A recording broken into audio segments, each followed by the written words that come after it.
Salve, saudara-saudari yang dikasihi oleh Tuhan. Pada kesempatan ini, saya akan menyampaikan katekese tentang sakramen Krisma. Bersama saya, Gabriel Salim, penyuluh agama Katolik, kantor Kementerian Agama Kabupaten Melawi. Arti sakramen Krisma, saudara-saudari, adalah tanda kedewasaan iman seseorang.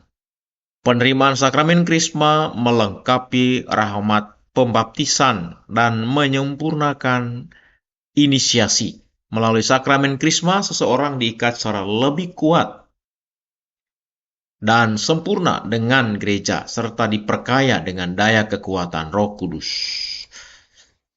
Konsekuensi dari penerimaan sakramen Krisma adalah tanggung jawab iman dan semakin wajib untuk menyebarluaskan dan membela iman sebagai saksi Kristus.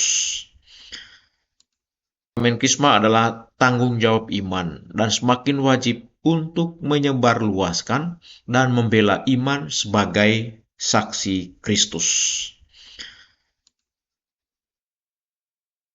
Setelah kita menerima sakramen Krisma, ada beberapa rahmat yang kita terima. Yang pertama, menjadikan kita sungguh-sungguh menjadi anak Allah. Yang kedua, menyatukan lebih teguh dengan Kristus. Yang ketiga, menambah karunia Roh Kudus ke dalam diri kita. Dan yang keempat, mengikat kita lebih sempurna dengan gereja. Dan yang kelima, menganugerahkan kepada kita kekuatan Roh Kudus.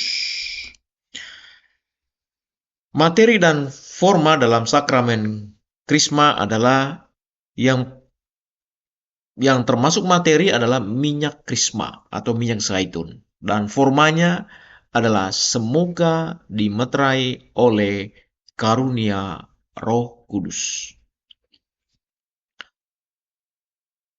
Saudara-saudari yang dikasihi oleh Tuhan, sakramen Krisma itu bukan karangan gereja Katolik, tetapi dia memiliki dasar biblis.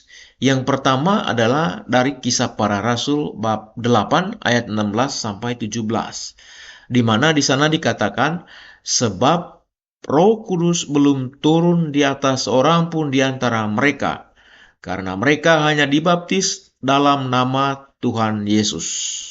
Kemudian keduanya menumpangkan tangan di atas mereka, lalu mereka menerima Roh Kudus.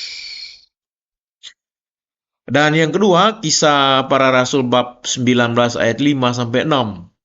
Ketika mereka mendengar hal itu, mereka memberi diri mereka dibaptis dalam nama Tuhan Yesus. Dan ketika Paulus menumpangkan tangan di atas mereka, turunlah Roh Kudus ke atas mereka, dan mulailah mereka berkata-kata dalam bahasa roh dan bernubuat. Dari kedua kutipan ini jelas bahwa sakramen Krisma membutuhkan penumpangan tangan untuk mengundang Roh Kudus. Di dalam sakramen Krisma, kita menerima kepenuhan Roh Kudus, sehingga kita dapat secara penuh dan aktif berkarya dalam gereja. Bandingkan dengan para rasul yang menerima Roh Kudus saat Pentakosta. Sebelum peristiwa Pentakosta, mereka sebenarnya sudah menerima Roh Kudus. Coba kita baca Yohanes bab 20 ayat 22. Tetapi mereka baru aktif sesudah Pentakosta, setelah mereka mengalami peristiwa di mana mereka diurapi oleh Roh Kudus.